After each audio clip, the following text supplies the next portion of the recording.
नमस्कार दोस्तों, मैं देवेंद्र साहू स्वागत करता हूं आप सभी का आपके अपने ऑनलाइन प्लेटफॉर्म पर।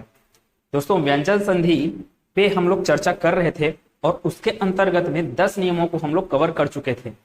आज हम लोग 11वें नियम से स्टार्ट करेंगे, लेकिन 11वां नियम और 10वां नियम लगभग एक जैसे ही है, इसलिए मैं 10वें नियम को यहाँ पे फिर से लिख दिया हूँ। क्लास स्टार्ट करता हूँ मैं 10वें नियम के साथ। आपको इन नियमों में नहीं बंधना है, आपको पूरा का पूरा संधियों के जितने भी उदाहरण है उसको पढ़ते जाना है। उस संधि का विच्छेद किस रूप में हुआ है उसको अच्छे से ध्यान में रखना है। हाँ, वो सब चीज क्या है, नियमों के अनुरूप में विच्छेद हुए रहेंगे या फिर संधि हुए रहेंगे। नियम याद करते बैठ नहीं सकते, उदाहरणों को करेंगे तो नियम अपने आप फिर याद हो जाएंगे। फिलहाल मैं सभी उदाहरणों को नियम में बांध दिया हूं और बुक में भी नियम में ही बंधा हुआ आपको दिखेगा। तो स्टार्ट कर रहा हूं जी मैं क्लास को 10वें नियम से, जिसको हम लोग कल भी कर चुके हैं। देखो क्या बोला 10वां नियम, नीर प्लस र हो। अगर अब नीर प्लस र का बोलने का अर्थ क्या है कि अगर उपसर्ग के रूप में पहला शब्द आपका नीर हो, उपसर्ग के रूप में पहला शब्द क्या होगा, नीर होगा, और दूसरे शब्द का जो पहला वर्ण है, दूसरे शब्द का जो पहला वर्ण है वो र से स्टार्ट होगा। जैसे कि यहां पर है नीर प्लस दूसरा शब्द किससे स्टार्ट हुआ है, र से, जिसमें ये नीर में र क्या है, आपका स्वर रहित वर्ण है, स्वर रहित र है वो। ठीक है, तो नीर प्लस रस, नीर प्लस र आपको क्या देंगे, ध्यान से सुनेंगे। इस र का लोप हो जाएगा, इस र का लोप हो जाएगा। लोप होना मतलब कि गायब हो जाना। इस र का लोप होगा और ये जो छोटा नी है वो बड़े नी में परिवर्तित हो जाएगा। वही तो हुआ है, या इसी को मैं उल्टा बोला था कल, कि उल्टा बोला था मतलब उल्टा समझ सकते हो आप लोग इसको कैसे। नीर के जगह में आप क्या लिख दीजिए, बड़ा नी की मात्रा। नीर के जगह में बड़ा नी की मात्रा लिखा मैं, फिर ये क्या हो गया, र, तो नी प्लस र में परिवर्तित हो जाएगा। या दूसरे रूप में बोला जा सकता है कि इस र का क्या होगा, लोप होगा। लोप होगा मतलब कि विलुप्त हो जाएगा। ये स्वर रहित र विलुप्त होगा और उसके विलुप्त होने के कारण इस छोटे नी में परिवर्तन किस रूप में आया जाएगा, बड़े नी के रूप में परिवर्तन आ जाएगा। ठीक है, जैसे कि यहाँ पे नीर प्लस रस, र का विलोपन हुआ है, र का विलोपन हुआ और ये छोटा नी क्या बन गया, नी, और ये रस का रस हुआ है, तो नीरस, नीरस का संधि विच्छेद क्या होगा, नीर प्लस रस। और इसी को विसर्ग के रूप में भी आपको दे दिया जाता है, लेकिन जब विसर्ग के रूप में देगा, नीह प्लस रस के रूप में देगा, तो आपको ये वाला ऑप्शन वहां पे नहीं देगा। या तो फिर नीह प्लस रस आपको ऑप्शन में नहीं देगा, तब क्या देगा आपको, नीर प्लस रस। वैसे ही नी रोग के लिए है, निरोग को कई बार एग्जाम में पूछा गया, लेकिन इसको विसर्ग संधि के उदाहरणों में से पूछा गया है। ध्यान रखेंगे इस बात का। नी रोग का नीर प्लस रोग कैसे हुआ, छोटा नी है, फिर क्या है, र है, र का विलोपन होगा, र का विलोपन होके नी क्या हो जाएगा, बड़े नी में परिवर्तित हो जाएगा। तो र का विलोपन हुआ, नी, छोटा नी बड़े नी में परिवर्तित हो गया, और जो प्रत्यय के रूप में है जो रोग शब्द, वो रोग का रोग ही लिखा है यहाँ पे, इसलिए नी रोग का संधि विच्छेद करूंगा मैं व्यंजन संधि के हिसाब से, तब ये होगा नीर प्लस रोग। और इसी को अगर मैं विसर्ग संधि के हिसाब से अगर जाऊं तो नीह प्लस रोग में भी ये काउंट होता है। आगे विसर्ग संधि में आएंगे तब इसके बारे में और चर्चा करेंगे। क्या है फिर इसी के जैसे, ये है दूर प्लस र। अगर उपसर्ग के रूप में दूर लिखा हुआ मिले आपको और प्लस उसके बाद क्या हो, दूसरा शब्द जो रहेगा उसका पहला वर्ण र व्यंजन वर्ण हो, तब क्या होगा, फिर वही बात, इस स्वर रहित र का विलोपन होगा, विलोपन हुआ तो ये जो छोटा उ का मात्रा है वो किसमें परिवर्तित हो जाएगा, बड़े उ के मात्रा में परिवर्तित हो जाएगा। तो कैसे होगा, दूर है तो इस दूर के जगह में क्या कर दीजिए आप, बड़ा उ का मात्रा लगा दीजिए किसमें, द में, तो दूर के जगह क्या आएगा, सिर्फ दू आएगा। या फिर दूसरे शब्दों में र का विलोपन होगा, ये छोटा जो दू का मात्रा लिखा है, मतलब दू लिखा है जो छोटा, वो किस में परिवर्तित हो जाएगा, बड़े दू में। ठीक है, बाद में क्या है, रस है, रस का रस है, दूर के जगह में क्या आ गया, दू। वैसे ही दूर के जगह में आया दू, रव के जगह में रव ही है, तो दूर प्लस रव क्या होगा, दुरव। दुरव का संधि विच्छेद आपको पूछेगा तो क्या होगा, दूर प्लस रव। ध्यान देंगे वहां ऑप्शन में आपको बड़े ऊ की मात्रा दिया रहेगा, किसमें, ऑप्शन संधि विच्छेद के रूप में बड़े ऊ की मात्रा भी दिया रहेगा, तो ये छोटा ऊ के मात्रा पे लागू होगा। छोटा ऊ का मात्रा परिवर्तित होगा किसमें, बड़े ऊ के मात्रा में, और परिवर्तित होगा तो वो किसको विलोपित करेगा, किसको विलोपित करेगा, स्वर रहित र को विलोपित करेगा। स्वर रहित र का विलोपन हुआ, छोटा ऊ का मात्रा परिवर्तित हो गया बड़े ऊ के मात्रा में, र का विलोपन होगा, छोटा ऊ का मात्रा परिवर्तित होगा बड़े ऊ के मात्रा में, तो ये बड़ा ऊ, राज का राज। ठीक है, तो ये 10वां नियम और 11वां नियम को हम लोग कंबाइन यहाँ पे कर दिए। अब है 12वां नियम। 12वां नियम को ध्यान से देखते रहिए, ध्यान से सुनिए मैं क्या बोलूंगा अभी। अगर संधि करने वाले दो शब्दों में पहला जो शब्द है उसका अंतिम वर्ण अगर ता या द हो, ता स्वर रहित ता दिख रहा है, स्वर रहित द दिख रहा है, अगर ता या द हो, और दूसरे शब्द का जो पहला वर्ण है वो च या छ में से कोई, या या झ से, या फिर ट या ठ में से कोई एक वर्ण, या ड या ढ में से, या फिर ल हो, तब क्या होता है, त या द में से। जैसे मैं उदाहरण से बता रहा हूं, डायरेक्ट इसको उच्चारण लिखा हूं मैं, उच्चारण लिखा यहां पे, तो ये उच्चारण बना कैसे है, उच्चारण तो उ त प्लस चारण से बना उच्चारण। अब ये कैसे होगा, उत त के जगह में आएगा च, त के जगह में क्या आया, त के जगह में आया च, और ये चारण का क्या है, चारण ही लिखाया हुआ है, ऊ के जगह में क्या है, ऊ ही है, तो बीच में त के जगह में च आया है यहाँ पे। ध्यान से सुनिए, अब यहीं से मैं नियम को बता रहा हूं कि जो उत है वो उत में जो त है उसका विलोपन हो जाएगा। किससे विलोपन होगा, जो अगला शब्द है, अगला शब्द का जो पहला वर्ण कौन सा वर्ण है, च वर्ण है, तो ये विलोपित होगा किससे, च से ही विलोपित होगा। देखो चारण लिखा यहाँ पे, चारण का पहला वर्ण क्या है, चा, तो ये जो त है वो विलोपित होगा किससे, च वर्ण से ही विलोपित होगा। लेकिन यहां पर ये क्या है, स्वर रहित त है, तो ये भी क्या होगा, स्वर रहित च। इधर क्या चल रहा है, ऊ प्लस च, प्लस क्या आया इधर, चारण। ठीक है, अब देखो ये क्या है, आपका आधा च ही तो है, स्वर रहित च मतलब कि आधा च है, तो इसको कैसे लिखा जा सकता है, ऊ आधा च फिर चारण, उच्चारण। ठीक, इतना चीज। लेकिन यहां पर अब मान लो मैं लिखा रहता यहाँ पे क्षारण, ठीक है, क्षारण लिखा रहता यहाँ पे, क्षारण लिखा रहता तब क्या होता, यहां पर अगर मैं डाल देता छा तो क्या हो जाता, ऊ च आएगा, छ मत करना यहाँ पे क्या आता, क्षारण तो आया, यहाँ पे आया ऊ। तो मैं अभी बोला कि ये जो च है, ये त के जगह में जो च आया है वो किसके कारण आया, यहाँ पे स्थित च के कारण, यहाँ पे स्थित च के कारण। लेकिन अभी मैं फिर बोल रहा हूं कि अगर यहाँ पे छ रहा तो भी त के जगह में क्या आएगा, च ही आएगा। क्यों आएगा, इसीलिए मैं यहाँ पे इसको दोनों को ऑब्लिक के रूप में लिखा हूं कि त या द के साथ किसका मेल हो, च या छ का मेल हो, तो त या द के जगह में किसका स्थान आएगा, सिर्फ पहले वाले का स्थान आएगा। च और छ में पहला क्या दिख रहा है आपको, च दिख रहा है। वैसे त या द में किसके साथ मेल हो, ज या झ का, ज का मेल होगा तो ज अपने जगह में रहेगा ही। जैसे कि चारण में जो च था अपने जगह में था, लेकिन इस त को विलोपित किया है अपने ही आधे च से। अगर यहां पर जो छ है, जैसे कि क्षारण था, यहाँ पे क्षारण में जो छ है वो क्षारण का वहीं पे क्षारण ही रहा, लेकिन ये छ के जगह में क्या आएगा, च क्यों आया, क्योंकि च और छ में पहले कौन है, च है।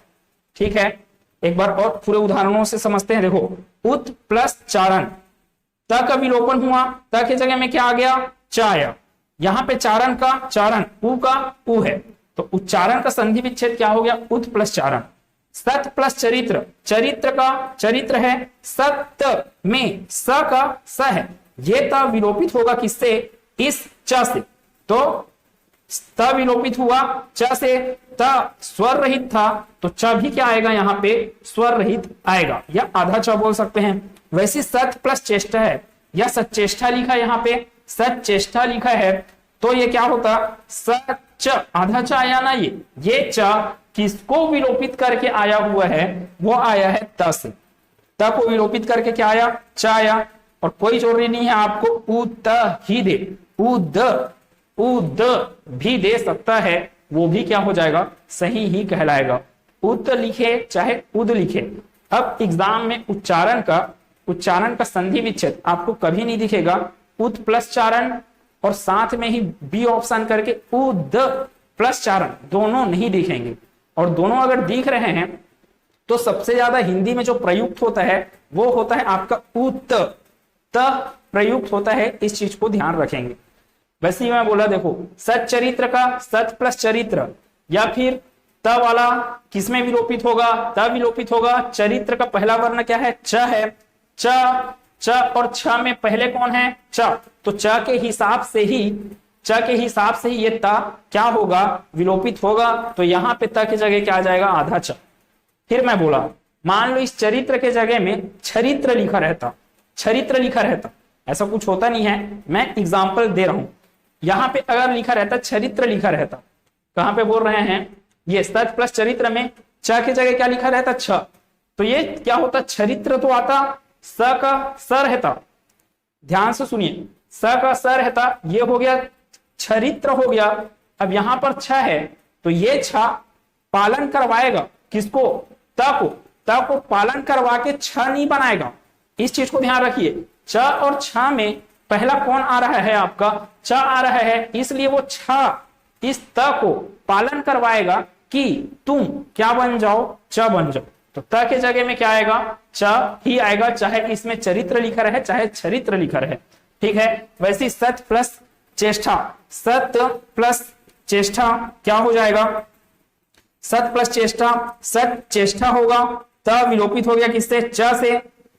फिर है ये मोस्ट इंपॉर्टेंट है, सच्चिदानंद को बहुत बार एग्जाम में पूछा गया है, इसका संधि विच्छेद ठीक से देखेंगे, सत प्लस चित प्लस आनंद, देखो दो बार हो रहा है यहाँ पे कि सत, ये त विलोपित होगा किससे, ये त विलोपित होगा च से, है ना, ये त विलोपित हो गया च से, स का स है, फिर ची, फिर क्या है त। अब ये त जो सेकेंड वाला त है वो किससे विलोपित हो रहा है, द से विलोपित हो रहा है, तो सच्चिदानंद का सत प्लस चित प्लस आनंद, ये है उसका संधि विच्छेद, इसको ध्यान में अच्छे से रखिएगा, इसको बहुत बार एग्जाम में आई है संधि विच्छेद के रूप में।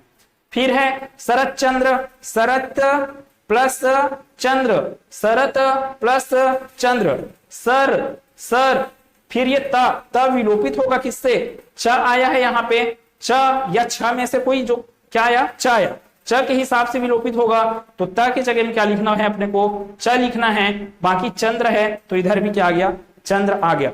उम्मीद है समझ में आ रहा होगा। आगे है सत प्लस जन, सत प्लस जन, सज्जन। अब किसमें मैं पहुंच गया, देखो किसके साथ मेल करवा लिया, त या फिर द का मैं मेल करवा लिया च या फिर छ से, त या द का मेल करवाऊंगा अब मैं किससे, ज या झ से, तो ज से अगर मैं मेल करवाऊं चाहे झ से मेल करवाऊं, ये जो त है वो त बदलेगा किसके हिसाब से, ज के हिसाब से। त पे या द पे प्रभाव कौन छोड़ेगा, ज या झ में से पहला कौन है, तो वो है ज। वैसे देखते हैं यहाँ पे एग्जाम्पल से ही समझ में आएगा। सत प्लस जन है तो स के जगह में क्या आया, स, त के जगह में ये क्या है, स्वर रहित है, त के जगह में क्या आएगा, ज के हिसाब से चीजें डील होंगी तो ज आएगा, ज और झ में पहला कौन, ज, तो इस त के जगह में आएगा ज, चूंकि त क्या है, स्वर रहित त है, इसलिए त के जगह में क्या आएगा, स्वर रहित ज। स्वर रहित ज बोलने का अर्थ हुआ आधा ज, तो त के जगह में क्या आया आधा ज, बाकी जो जन लिखा था वो जन ही आया। हर एक शब्द यहाँ पे संधि शब्द एग्जाम में आए हुए हैं, अच्छे से इसको ध्यान से पढ़ते रहिए। और इसके अलावा आपको बुक पढ़ने की भी जरूरत है, वहां से भी आप उसको समझिए। सत प्लस जन क्या हो गया सज्जन। वैसे ही मोस्ट इंपॉर्टेंट है, मोस्ट बहुत ज्यादा इंपॉर्टेंट है ये उज्ज्वल वर्ड जो लिखा हूं मैं, उत प्लस ज्वल, उत प्लस ज्वल, ये क्या होता है उज्ज्वल। देखो उ का उ है, त किसमें परिवर्तित होगा, परिवर्तित कौन करवाएगा, यहाँ पे स्थित वर्ण करवाएगा। कौन सा वर्ण स्थित है, तो ज वर्ण स्थित है। ज में या झ में पहले कौन है ज, तो ये जो त है वो बदलेगा किसमें ज में। त हलंत वाला है तो ये त बदलेगा किसमें आधा ज में। और उसके बाद ध्यान से देखिए, उसके बाद भी क्या है आधा ज है, तो उज्ज्वल उ आधा ज व ल। मोस्ट इंपॉर्टेंट बात यहां पे क्या है, इसको संधि में कम, इस शब्द को संधि में कम, वर्तनी शुद्धि शब्द शुद्धि में ज्यादा पूछा जाता है। शब्द शुद्धि में ना निम्नलिखित में से कौन सा शब्द शुद्ध है, या फिर उज्ज्वल का शुद्धतम रूप क्या है, उज्ज्वल का शुद्धतम रूप। अब सब लोग गलती क्या करते हैं, ये उज्ज्वल करके इसको सही मार के आ जाते हैं, जबकि ये गलत है। ऊ के बाद आधा जा आता है, उसके बाद फिर आधा जा आता है। ये लगभग आपके 2-3 एग्जाम के बाद रिपीट होते ही रहता है, जहां पे हिंदी का सिलेबस रहता है। इस चीज को ख्याल रखेंगे कि ये गलत है, जबकि सही क्या है ऊ आधा जा व ला। उज्ज्वल, अगर मैं बोलूं उज्ज्वला है ना, उज्ज्वला, तो उज्ज्वला के लिए क्या हो जाएगा उत प्लस ज्वाला। ठीक है, उत प्लस ज्वाला, ठीक इतना चीज। अब है वृहद झंकार लिखा है यहाँ पे, वृहद झंकार, या फिर इधर से चलते हैं, संधि करना है मेरे को किसका, वृहद प्लस झंकार का। अब देखो यहाँ पे क्या हुआ है, ज या फिर झ में से, ज या झ में से क्या आया, झ आया है। झ क्या है दूसरा है, फिर भी वो क्या रहेगा, अपना स्थान तो चेंज नहीं करेगा। झंकार लिखा है तो झंकार लिखाएगा, लेकिन ये झ इस त को निर्देश ये देगा कि आप मेरे जैसे मत बदलिए। वो निर्देश देगा कि मेरे से पहले कौन आता है मेरे साथ, झ से पहले कौन आता है उसके साथ ज आ रहा है, तो आप बदलिए किसके हिसाब से, ज के हिसाब से। तो ये त तो बदलेगा किसमें, ज में, लेकिन व्रीह ही रहेगा, झंकार ही रहेगा। ये त बदल के क्या हो जाएगा, ज आधा ज, न कि आधा झ। ठीक है, तो वृहद प्लस झंकार क्या होगा, वृहद झंकार। ठीक है, त लिखे रहे चाहे द लिखे रहे, आपको द अगर यहाँ पे लिखा है, जहां पे त लिखा हूं मैं, द लिखा रहेगा तो वो द परिवर्तित हो जाएगा, ज में, द परिवर्तित हो जाएगा च में, इधर के हिसाब से। ठीक है, कभी भी आपको ऑप्शन में उत और उद दोनों एक साथ नहीं दिया जाएगा। फिर आगे है तत् प्लस टीका, तत् टीका आया है, तत् प्लस टीका, तत् टीका आया, कहां है, ट और ठ है। ट और ठ की बात किए, ट और ठ में पहला कौन, ट, तो ये बदलेगा, ये जो त है वो रूप लेगा किसका, इस ट का। तो त के जगह में क्या आएगा, ट आएगा, स्वर रहित त है तो स्वर रहित ट, टीका ये जो त है वो त का ट। तो तत् टीका का संधि विच्छेद तत् प्लस टीका, तत् प्लस टीका आपको नहीं दिया ऑप्शन में, इसका मतलब वहां पे ऑप्शन में देगा तद प्लस टीका। आगे है वृहद टीका, भी वैसी है, वृहद प्लस टीका, त की जगह में क्या आ जाएगा, ट। उत प्लस डयन क्या हो गया, उड्डयन। अब आते हैं चौथे में, त या द का मेल होगा किससे, ड या ढ से, ड या ढ से। जैसे हुआ उत प्लस डयन, त की जगह में क्या आएगा, ड या ढ में पहले कौन है, ड, तो त की जगह में आएगा ड।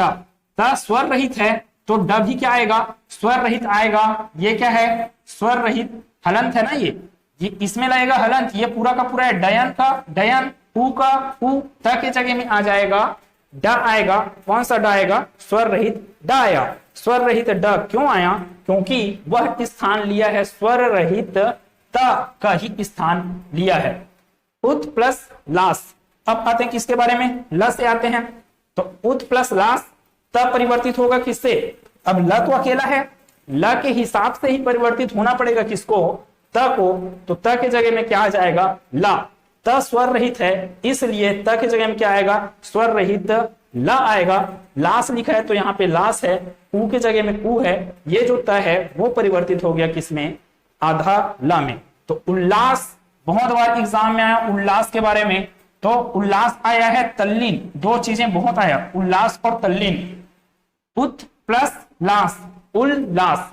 उल्लेख, उत प्लस लेख। तल्लीन, तत् प्लस लीन, तल्लीन तत् प्लस लीन। विद्युल्लेखा, विद्युल्लेखा ना, विद्युल्ल कैसे बना ये शब्द, विद्युत प्लस लेखा से, विद्युत प्लस लेखा से। वैसे विद्युल्लता लिखा है यहाँ पे, तो विद्युत प्लस लता से बना ये नियम, वही अनुसरण इसका किया है कि त के जगह में क्या आना है, ला आना है। चूंकि त स्वर रहित त है, इसलिए ल भी जो आएगा वो क्या रहेगा, स्वर रहित ल ही होगा। स्वर रहित होने का मतलब होता है आधा होना। स्वर रहित ल बोल रहा हूं तो क्या हुआ, आधा ल। स्वर रहित त मतलब कि आधा त। 13वें मोस्ट इंपॉर्टेंट है ये, यहाँ पे ध्यान देते हैं। अगर त या फिर द का संयोग या मेल हो रहा है किससे, स, तालव्य स से ना। अब एक बात याद रखिए, स और स, इसका स्थान पूछा जाता है आपको कि इसका उच्चारण स्थान क्या है। तो ये स का तालव्य है, इसका मूर्धन्य है, इसका दंत्य है। तो इस स को, सरोता का स का उच्चारण स्थान दंत्य है, जबकि षटकोण का स का क्या है, मूर्धन्य है, जबकि इस स का क्या है, तालव्य है। इन चीजों को ध्यान रखेंगे। मैं कहीं पर भी तालव्य स बोल रहा हूं अगर, मतलब कि मैं शक्कर का स की बात कर रहा हूं। अगर मैं मूर्धन्य स बोल रहा हूं, मतलब कि मैं षटकोण का स की बात कर रहा हूं। जबकि मैं बोल रहा हूं दंत्य स बोल रहा हूं, तो मैं बात कर रहा हूं सरोता के स की बात कर रहा हूं। यहां पर क्या है, अगर पहले शब्द का अंतिम वर्ण त हो या द हो, और वो किसके साथ संधि करने जाएगा, वो संधि करने जाएगा दूसरे शब्द का पहला वर्ण अगर तालव्य स है, तब क्या परिवर्तन होता है उस चीज को ध्यान रखें। त या फिर द जो रहेगा वो परिवर्तित हो जाएगा किसमें, स्वर रहित च में। अगर यहाँ पे स्वर रहित त है, स्वर रहित द है, तो चेंजेस भी, परिवर्तन भी किसमें आएगा, स्वर रहित च में ही आएगा।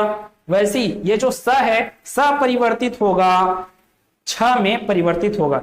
जैसे कि स्वच्छंद, उसमें भी आएगा ये चीज। वैसे उच्छ्वास, स के जगह में छ आना है। तो देखो क्या क्या हुआ है, उत प्लस श्वास, उत, ऊ के जगह में तो ऊ है, त के जगह में क्या आ गया, च। नियम यही बोला ना कि त या द के जगह में क्या आ जाएगा, संधि होने के पश्चात आ जाएगा च। त के जगह में आया च। चूंकि त स्वर रहित है, इसलिए जो च आएगा वो भी स्वर रहित आएगा। स्वर रहित होने का मतलब है आधा च होना। फिर यहाँ पे देखो, श्वास में भी ये जो स है, तालव्य स है, वो किस रूप में है, आधा के रूप में है, स्वर रहित है ये। तो ये भी आगे लिखाएगा, स के जगह में क्या आना है, छ आना है। तो छ भी किस रूप में आएगा, स्वर रहित आएगा, अर्थात हलंत लिए आएगा। ठीक है, तो उ आधा छ।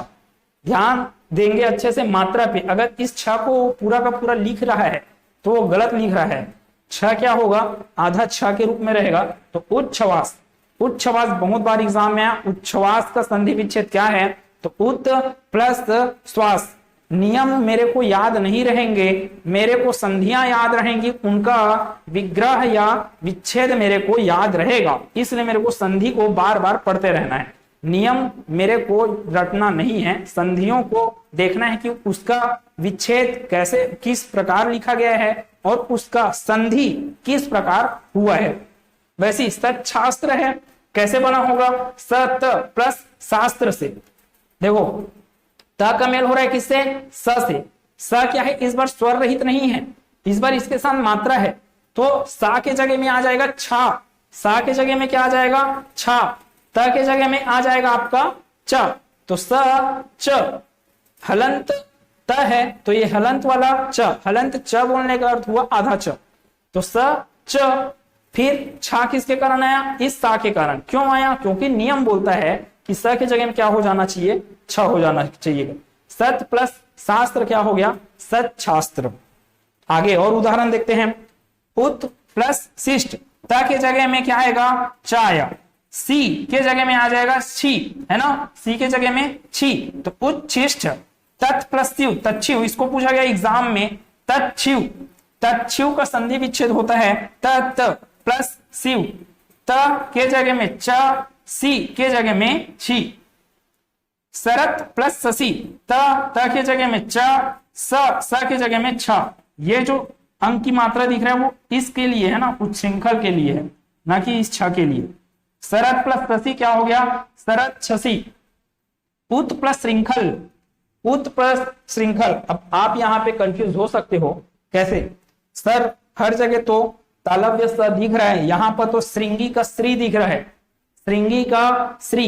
अब आपके जानकारी के लिए मैं बता दूं कि जो श्रृंगी का श्री है वो किससे बना है, आपके तालव्य स प्लस ऋषि के री से बना है। तालव्य स प्लस ऋषि के री से ही बना। आया क्या बोला मैं, तालव्य स आया ना उसमें, तो ये श्रृंखला में श्रृंखल लिखा है यहाँ पे, श्रृंखल। अगर श्रृंखला भी लिखा रहता तो भी सही रहता, ये क्या हो जाता, उच्च श्रृंखला ऐसे हो जाता। श्रृंखला में जो श्री है उसमें क्या है, तालव्य स है। तालव्य स है वो किस रूप में है, आपके आधा सा और री के रूप में है, इसलिए वो भी बदलेगा किसमें, छ में तो बदलेगा, लेकिन कौन सा मात्रा लिए हुए, री मात्रा लिए हुए ही बदलेगा। उत त के जगह में आ जाएगा च, श्रृंखल, श्रृंखल में जो श्री है उसके जगह आ जाएगा श्री, ठीक है, श्रृंखल के जगह में श्रृंखल। ठीक, इतना चीज क्लियर हुआ है। अब आगे बढ़ते हैं आगे के नियम में।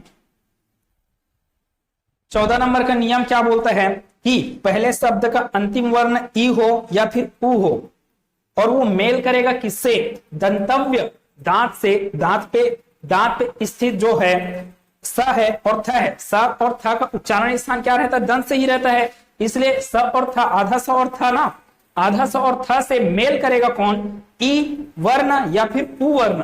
तब ये आधा स और थ किस में परिवर्तित हो जाएगा, स और ठ में। स और ठ में क्या बोले, देखो स कहां पर है आपके, इस थ है ना, तो ये जो स है वो परिवर्तित होगा किसमें, मूर्धन्य स में। ये क्या था, दंतव्य स था, वैसे ये था कहां पर है, दंतव्य में था परिवर्तित होगा किससे, ठ से, मूर्धन्य ठ से, थ परिवर्तित होगा ठ से। फिर उसके बाद क्या है, स परिवर्तित होगा स से। स क्या है, दंतव्य, स क्या है, मूर्धन्य स, अभी बताया इसको।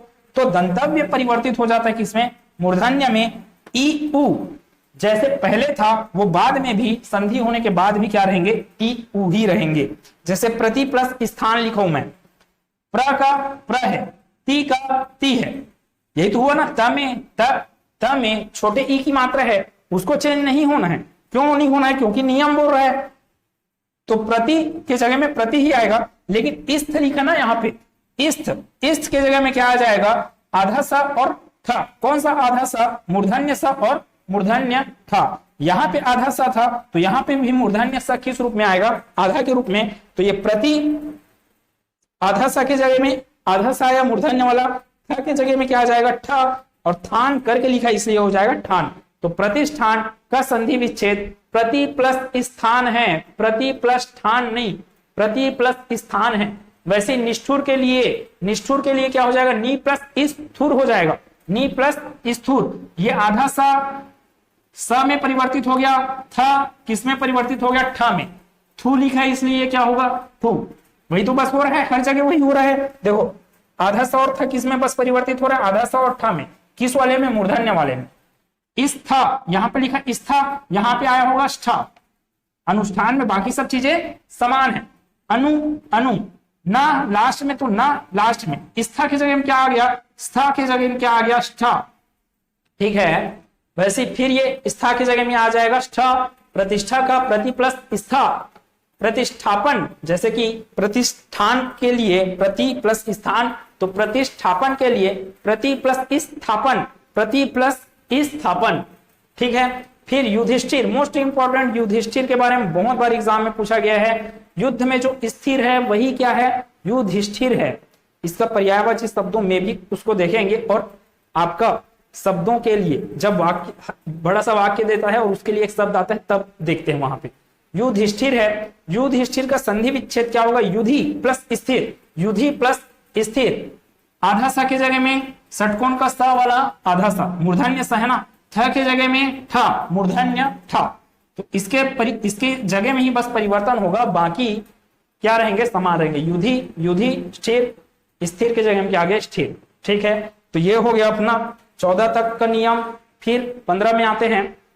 देखो अब पहले शब्द का अंतिम वर्ण अगर स हो और वो मेल कर रहा होगा किससे, दंतव्य त थ से, दंतव्य त थ से, तो जो त है वो परिवर्तित हो जाएगा मूर्धन्य ट में, और थ परिवर्तित हो जाएगा मूर्धन्य ठ में, ठीक है। तो त की जगह में आ जाएगा ट, थ की जगह में आ जाएगा ठ। स का क्या रहना है, स ही रहना है। इस प्लस त, तो इस को तो इस ही रहना है। स क्या है, स्वर रहित है, तो स्वर रहित है तो उसको मैं शब्द में अगर जोड़ूंगा तो क्या हो जाएगा, आधा स के रूप में आएगा। तो ई स, त की जगह में क्या आएगा, ट, त की जगह में क्या आ जाएगा, ट, ठीक है। तो इष्ट का संधि विच्छेद क्या होता है, इस प्लस त, ना कि इस प्लस ट, ठीक है। इस प्लस ट नहीं होता, इस प्लस त होता है किसका संधि विच्छेद, इष्ट का। वैसे ही षष्ठ, षष्ठ ठ बोल रहा हूं मैं, ठ, थ के जगह में क्या आना है, ठ, दंतव्य है थ, तो ठ किसके जगह में आया होगा, थ के जगह में, तो सस प्लस थ क्या बनेगा, षष्ठ। यही तो बोला नियम, थ की जगह में क्या आना है, ठ, थ की जगह में क्या आ गया, ठ। स, ये जो स है ये नहीं बदलने वाला, नहीं बदलने वाला, लेकिन शब्द के साथ जुड़ेगा तो आधा स के रूप में जुड़ेगा ना, हलंत के रूप में भी जोड़ सकते हो या फिर आधा स के रूप में, यहां पर हलंत के रूप में। पुष्ट, त के जगह में क्या आ जाएगा, ट, पुष्ट हो जाएगा। पुष्ट, त के जगह में क्या आ जाएगा, ट, तो पुष्ट हो जाएगा। ती है ना, तो टी आएगा। दृश प्लस ती, दृष्टि, तो दृष्टि का संधि विच्छेद दृश प्लस ती। दुस, तुस प्लस त, तुष्ट, तुस प्लस त, तुष्ट। त आया किसके बदले में, त, त क्या था आपका, दंतव्य है। त क्या है, दंतव्य, जो कि परिवर्तित होगा किसमें, मूर्धन्य ट में। फिर है ती है, उसके जगह में टी आना है, ती है फिर आएगा उसके जगह में टी, बाकी सब चीजें क्या रहेंगे, समान रहेंगे। त है उसके जगह में फिर क्या आएगा, ट आएगा। ये था आपका 15वां नियम। फिर है 16वें, सॉरी ये 15 था, यहाँ पे 2 बार लिख दिया, ये 16वां होगा, फिर ये 17 होगा। 17 नियम आज डिस्कस कर रहे हैं टोटल। ये कितना हो गया, ये 16 है और ये 17। इसको ध्यान से देखेंगे कि 16वां नियम क्या बोल रहा है कि पहला उपसर्ग के रूप में आपके पास क्या हो, उद हो। ध्यान से सुनिएगा, उपसर्ग के रूप में उद हो तब वो किसके साथ, दंतव्य स के साथ, दंतव्य स के साथ अगर मेल करेगा तो स का क्या हो जाता है, लोप हो जाता है। लोप होना मतलब कि गायब हो जाना, विलुप्त हो जाना या हट जाना। तो उद किस में परिवर्तित होगा, उत में। जैसे कि उत स्थान, द का मेल हुआ किससे, स, कौन सा स है ये, दंतव्य स। द का मेल हुआ किससे, दंतव्य स से, तो दंतव्य स कहा जाएगा, बोला लोप हो जाएगा। लोप होगा मतलब कि गायब होगा। दंतव्य स गायब हो गया और ये जो द है वो परिवर्तित हो जाएगा किसमें, त में। मैं नहीं बोला, कौन बोला, ये नियम बोला, उद, द परिवर्तित हो जाएगा त में। तो उद के जगह में क्या आएगा, उत आएगा। ये सा विलोपित हो गया, बचा क्या, थान, तो ये हो गया थान, उत्थान। उत्थान का संधि विच्छेद उद प्लस थान। ध्यान से, उद प्लस थान, उत प्लस थान नहीं है। अब ये अच्छे से करिएगा, ये तीनों एग्जाम्पल ही पूछे जाते हैं। वैसे उत्थापना है तो ये उद प्लस स्थापना, उत्थित, उद प्लस स्थित, ठीक है क्या, उद प्लस स्थित। द के जगह में क्या आएगा, त आएगा। स का क्या हो जाएगा, विलोपन, तो यहाँ पे बचा है थित, ठीक है। तो ये द के जगह में त स्थान ले लेगा यहाँ पर, तो उत्थित हो जाएगा। आगे बढ़ते हैं लास्ट में, दूसरे शब्द में, अब देखो इसको मैं पूरा का पूरा लिखा हूं, ध्यान से समझा रहा हूं मैं पहले। यहां दूसरे शब्द में आपको कहीं पर भी ना दिख गया, ठीक है, दूसरे शब्द में जुड़ने वाला दूसरे शब्द में कहीं पर भी आपको ना दिख रहा है, ना मतलब कि नल का ना, और उससे पहले कहीं पर भी, उससे पहले कहीं पर भी ऋषि का री या स्वर रहित र हो गया, या स्वर रहित आपका मूर्धन्य स हो गया, स्वर रहित, ठीक है, तब जो ना है वो परिवर्तित हो जाता है ना में, ना परिवर्तित हो जाता है ना में। क्या बोला, उसी चीज को देखो, दूसरे शब्द में ना, ये दूसरे शब्द में ना आया है ना कहीं पे, दूसरे शब्द में ना लिखा हो और उसके कहीं पहले ना, उसके जस्ट पहले नहीं बोला जा रहा है, उसके कहीं भी पहले, चाहे उसके जस्ट पहले हो चाहे उसके कितने भी पहले, आपका ये आपको दिख गए री र और स, ये मूर्धन्य वर्ण आपको दिख गए, री र और स आ जाए तो ना की जगह क्या हो जाता है, रा हो जाता है। जैसे कि ना है, ना से पहले क्या आ गया, री, तो ये जो ना है वो परिवर्तित हो जाएगा रा में। तो ऋण, ऋण का संधि विच्छेद क्या है, री प्लस नल का ना। इस चीज को अच्छे ध्यान रखेंगे, फिर एग्जाम में आएगा आपको ऑप्शन में देगा ये ना की जगह लिख के देगा ना, ठीक है, ना की जगह लिख के देगा वो ना। वैसी तर प्लस अन, ना के पहले हाँ यहां पे मिल गया आपको र, ठीक है, तो ना के पहले र दिख रहा है, मतलब कि ये क्या बनने वाला है, तरण, ठीक है। ये वाला जो र है, स्वर रहित र है, वो तो अ से मेल करेगा, स्वर रहित र अ से मेल करेगा, तो ये पूरा का पूरा र बन जाएगा, ठीक है, तरण। वैसे प्र प्लस नाम, इसमें र छुपा हुए, प्र में क्या छुपा हुआ, र, स्वर रहित र आया स्वर रहित, किससे पहले, ना से, तो इस न को वो क्या बना देगा, णा, तो प्र प्लस नाम क्या हो जाएगा, प्रनाम। वैसे ही भूक्ष प्लस ना, भूषण, ना से पहले क्या आया आपका मूर्धन्य स आया है, तो ये मूर्धन्य स इस न को क्या बना दिया, ड़ा बना दिया, किसके बाद, संधि होने के बाद। वैसे परि प्लस नाम बन जाएगा, परि नाम बन जाएगा, परि प्लस मान, परिमाण बन जाएगा। अब मैं लिखा हूं राम प्लस आयन, और एक जगह लिखूं नार प्लस आयन, नारायण। ये दोनों मोस्ट इंपॉर्टेंट है, इसको मैं पढ़ाया भी पहले, किसमें पढ़ाया, दीर्घ स्वर संधि में। जब दीर्घ स्वर संधि में लिखा मैं, तो यहां पे इसको और कहे लिख दिया, ध्यान से सुनिए, मैं वहां पे लिखा था राम प्लस अयन, राम प्लस अयन, और वो जो ना था वो चेंज हुआ, किसमें, ड़ा में चेंज हुआ था, ठीक है, क्योंकि उसके पहले क्या आ रहा था, र आ रहा था, ठीक है, तो वहां पे ना जो चेंज हुआ था, ड़ा में चेंज हुआ। मैं बोला राम प्लस अयन था वहां पर, राम प्लस अयन, राम प्लस अयन क्या हो गया, रामायण। लेकिन यहां पर मैं क्या लिखा हूं, ध्यान से देखिए, राम हलंत वाला म लिखा प्लस आयन लिखा हूं, तो ये क्या हो जाएगा, ना से पहले क्या आ गया आपका, र तो आया ही है, तो ना से पहले क्या आया, र आया, र आने के कारण ये ना किस में परिवर्तित हो गया, रा में, तो ये है आपका रामायण। हो सकता है कि जब वो रामायण लिख के दे तो आपको दोनों में से कोई एक ऑप्शन देगा ना, व्यंजन संधि देगा या फिर स्वर संधि देगा। अब जब इसको स्वर संधि के रूप में पूछेगा तो आपको वहां पे ऑप्शन ही नहीं देगा व्यंजन संधि, इस चीज का ध्यान रखिए।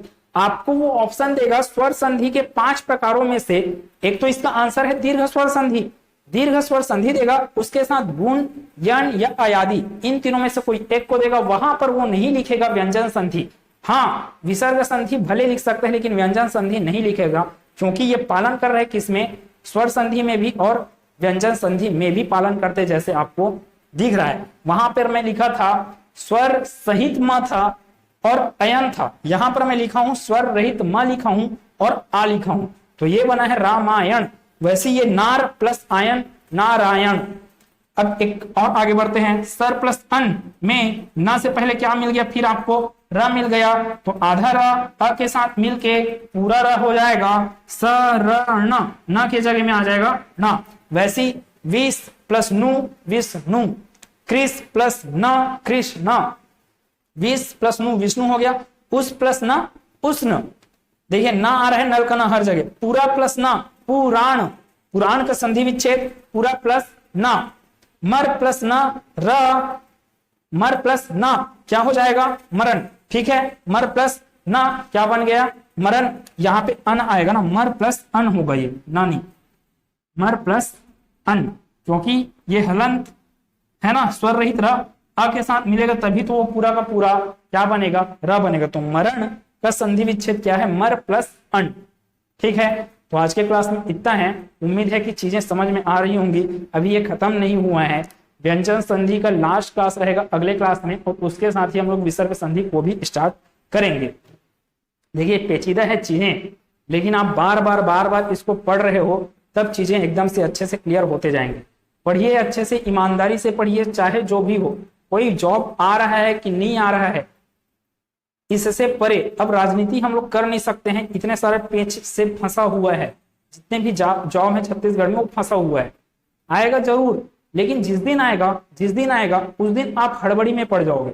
कभी भी व्यापम का जो एग्जाम होता है, कभी भी व्यापम का जो एग्जाम हो रहा है, आज डेट दिया वो और 1 महीने के बाद वो एग्जाम लेता है, भले वो रिजल्ट कब दे रहा है ना कब दे रहा है कोई पता नहीं, फिर रिजल्ट के टाइम में फंस जाता है चीजें।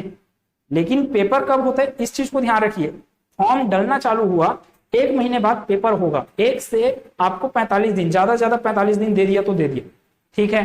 तो उस टाइम पर आपके पास सिर्फ और सिर्फ समय रहता है रिवीजन करने का, ना कि पूरा बुक को आपको फिर से वहां पे पढ़ने स्टार्ट नहीं कर सकते उस दरमियान।